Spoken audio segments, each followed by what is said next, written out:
Hey math fans, Alex here, and welcome to Chapter 5, which concerns itself with three really important probability distributions.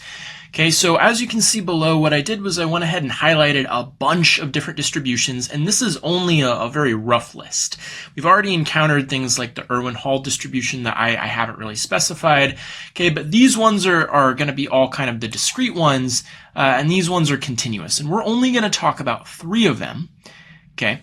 First one we're going to talk about is the binomial, then we're going to talk about the Poisson, and then finally over the continuous we're going to talk about the normal. We already talked about the uniform continuous one, and in red I highlighted some exercises that are actually perfect to use those indicated distributions. Okay, but this is more of a broad scope of probability theory. We don't really have time to go through the nitty and gritty with all of them.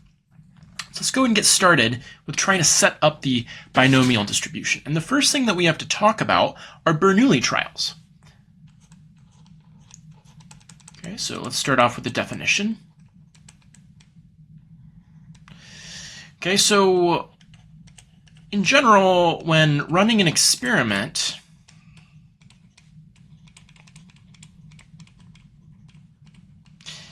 there can be many possible outcomes, and we're only going to consider experiments with two possible outcomes, like flipping a coin. Okay, so when running an experiment with two possible outcomes, we're going to go ahead and define Bernoulli trials. Bernoulli trials are trials that are independent, okay, that's important, they're independent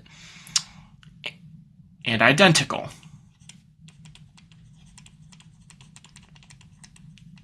That's kind of the second thing. And the third thing is,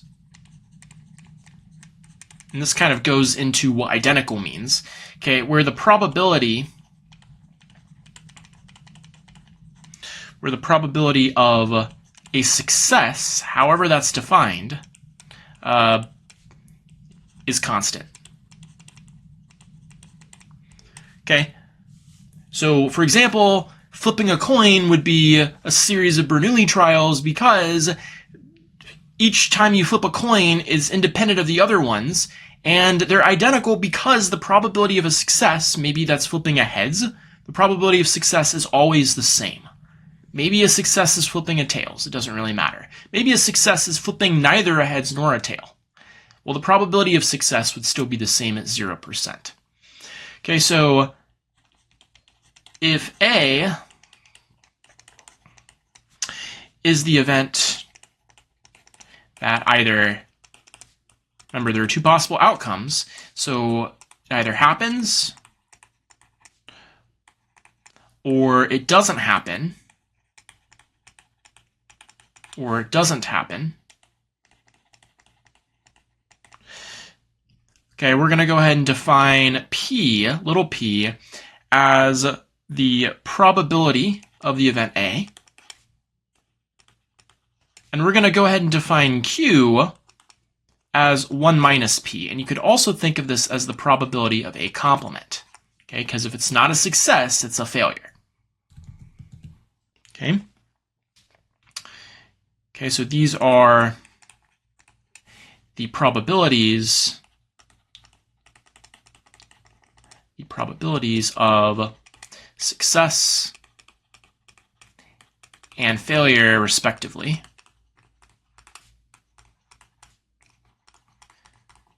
Okay, and sometimes I'll use 1 minus P, sometimes I'll use Q. It just depends on kind of notation and saving space. Okay. So then for n identical Bernoulli trials,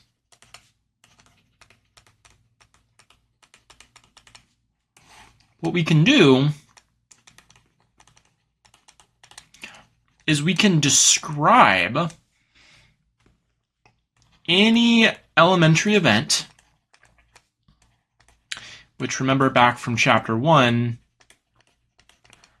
basically the sample space has every possible outcome. Okay, and sometimes you have subsets that are like unions or intersections of elementary outcomes. An elementary outcome is the most basic. Okay, so we can describe that omega in the sample space big omega. We can describe it as a string of binary digits, zeros and ones. Okay, what do I mean by that? Well, let's look at an example. This is not really an official example. This is just to kind of get your idea behind. So flipping a coin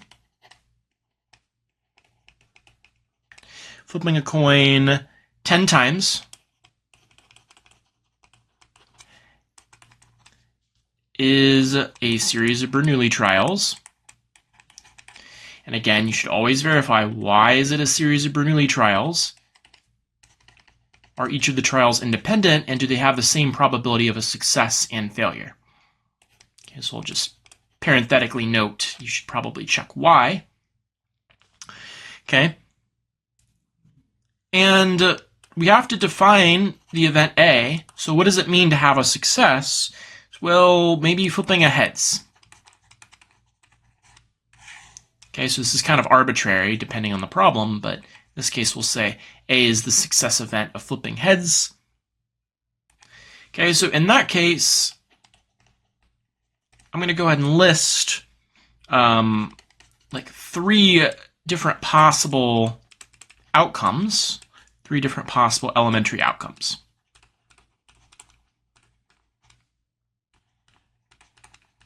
Of this sequence of Bernoulli trials, right? Okay, so here are 3 possible elementary outcomes of rolling 10 or flipping a coin 10 times. Okay, so you'll notice maybe a 1 is a success and a 0 is a failure. Okay, so in this instance, we have 1, 2, 3, 4, 5 heads. Okay, so this is the outcome of getting 5 heads. Okay, this is the outcome of getting 4 heads. And omega 3 is another way that we could get 5 heads. Right? And of course, I should probably note that, 0 is a failure, 1 is a success. Okay. So we're starting to frame what a binomial distribution is. And the way we're going to do that is we're just going to ask the question. So question, we're going to go ahead and let K be the event of getting exactly maybe little k successes. Okay, where clearly k is going to be between, well, 0 and n. Okay. So k successes, and if it has k successes, logically there are going to be n minus k failures. So it's actually redundant to write that, but I'll write it just in case. So what's the probability of k? And if you can answer that, that's the binomial distribution. Okay. So in our example above, you might notice that it's a little more complicated than at a first glance, because if I want the probability of, say, 5 heads, 5 successes, there are a couple of different ways that could happen. So you have to count up all the ways and then multiply that times the probability of just getting 5 heads anywhere. All right? Okay, well, we'll start small. So what we can do is maybe let omega sub I be an element of k. It's an elementary outcome of k. Be one of the ways we get k successes. Okay, and without loss of generality, if we want to represent that using binary digits, I think the easiest approach is just to set it up as follows. So 1, 1, okay, and we're going to have, let's just make the first k of them ones. Okay, and then the rest of them are zeros. And we want to know what the probability of just that is. Okay, so we want the probability of just one of those outcomes. Okay, so why not just line up all the ones first and then all the zeros afterwards? So what's the probability of just that occurring? And then we'll figure out how many ways that can happen later. Okay, so this is actually kind of a chapter 1 thing, the fundamental counting principle. So we'll say maybe perhaps the probability of omega I in this case is going to be what? Well, you can just kind of count up the blanks, right? Okay, so if these are the first, k outcomes, and these are the rest, the n minus k outcomes, then what's the probability of success? Well, remember, we define the probability of success as little p. So that's a success, and that's a success, and all of these are successes. Okay, and what's the probability of failure? Well, that's 1 minus p, or q. So failure, failure, failure. And then when you multiply all those together, what you're going to get is that that's simply going to be p to the k times q to the n minus k. Boom. That's the probability of getting k successes one way. Now the question becomes, clearly there's more than one way to get k successes. For instance, maybe I distribute it like this. Or maybe I, alternate the ones and the zeros. I mean, there are how many different ways of arranging that? We actually know the answer to that. Okay, so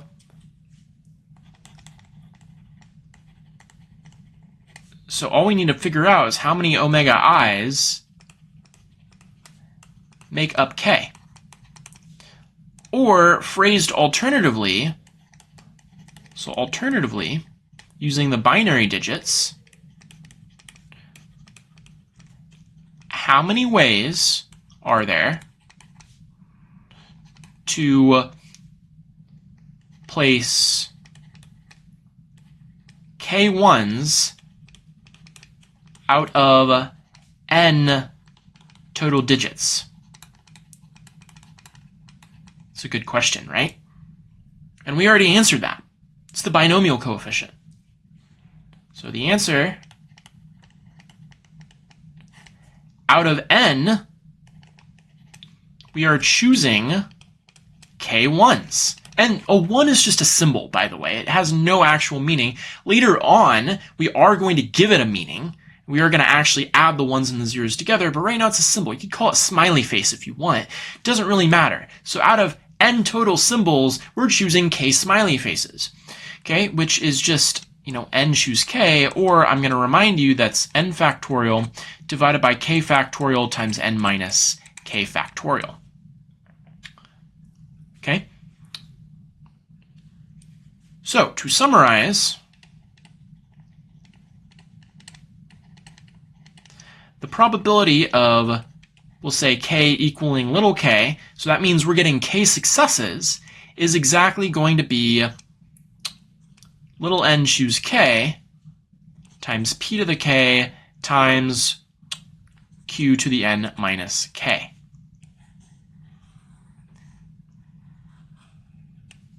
Okay? So, this is the binomial distribution. Okay, so this big K represents the number of successes, and then K is a binomial random variable. And you're going to learn that with all these distributions, there are different ways to label them. So usually I'll use X to denote random variables. I don't know why I just chose K. But what we'll say is we'll actually say that k is, sometimes you'll see it like binomial. And then what are the parameters? Well, we only need a couple of parameters, actually. Right? We need n. We need the total population size. We also need the probability of success. And that's it. And then this can vary. And depending on what that is, I can use n and p to figure out exactly what I need. Okay? So that's the binomial distribution. Okay, and let's talk about some properties of the binomial distribution. Okay, and then we'll probably do an example in the next video. All right, so we'll do it on this page. Okay, so to end this off, we're going to look at some properties of the binomial distribution. So anytime you find a new distribution, you should always have two burning questions in your mind. What's the mean? What's the variance? Because those are all going to be extremely important to characterize the probability of deviating from the mean, as we're going to see in a couple of sections. Okay, so first thing we're going to do is we're going to formally now define a Bernoulli event. Okay, so we're going to let x sub k be the event that is either the number 1 if the kth trial is a success, or it's just going to be 0 if the kth trial is a failure. And we're going to define the binomial variable x. We can just say that's simply a sum of these Bernoulli trials x sub k. So think about it for a second. If x sub k is either a 1 if it's a success, or a 0 if it's a failure, and we're summing up all the successes, doesn't this just give us the number of successes? So it's a binomial variable. So binomial variable, sum of Bernoulli variables. Okay, now each of the x sub k's, this is important to note, because it's a Bernoulli trial, it is independently and identically distributed. And there's a very famous acronym for that, and it's IID. So anytime you see IID, that's independently and identically distributed. Okay, so let's talk about the expected value and the variance. Okay, so I'm going to go ahead and claim that the expected value of x is NP, and the variance of x is going to be NP times 1 minus p. Okay, so let's prove this. All right, so for 1, we're going to note that for a given x sub k, for a given trial, the expected value of an x sub k is going to be what? Well, it's discrete, right? So it either takes on the numerical value 1 with probability little p, because that's the probability of success, or the numerical value 0 with probability of success 1 minus p. Okay, so remember how this works, right? You basically take the sum over the actual value itself. Okay, so in this case, we might do something like this. Of perhaps x sub I times the probability of x sub I. Okay, so, and of course there are only two outcomes here, right? Maybe x sub 1 is this and x sub 2 is this. It really doesn't matter. I'm just trying to make this a little more formal. Okay, so this is going to be, it's either going to be 1 with probability p, and we're adding that to 0 with probability 1 minus p.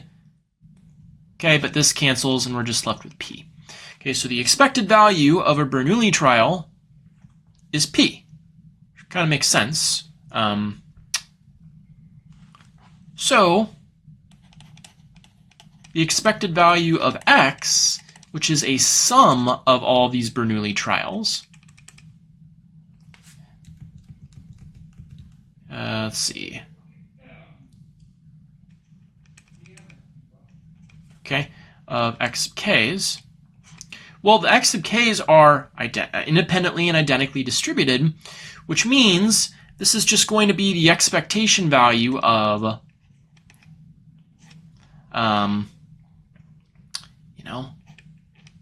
x sub 1 plus x sub 2 plus dot dot dot plus x sub n.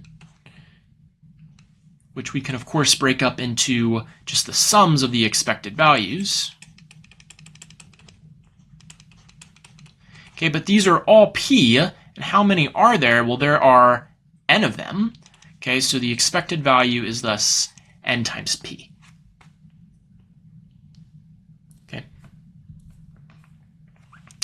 Okay, so for the variance, we're first going to have to kind of figure out the distribution of x sub k squared. Okay, so we're going to have to take the expected value of that. And it's going to be the same thing, right? Because if we go up to the definition here, ones and zeros, if I square each of those, it's still going to be either a 1 or a 0. Okay, so those outcomes really don't change at all. Okay, so this is still going to be a 1.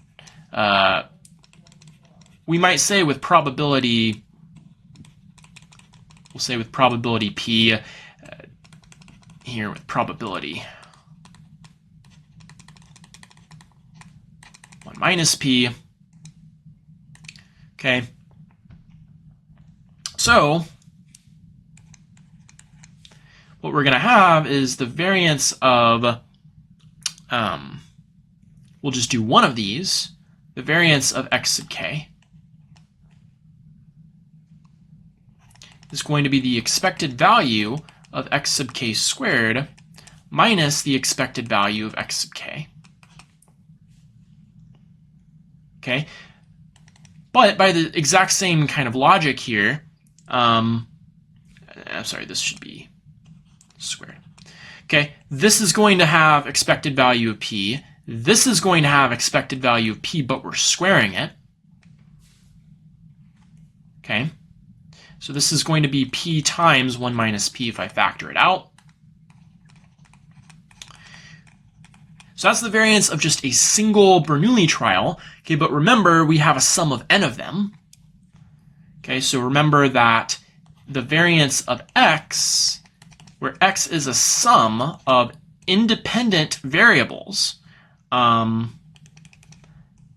means that you can just separate the sum, right? And that's just going to be, variance of x1 plus all the way until the variance of x sub n, which you can only do because they're all independent. So I'm going to note that.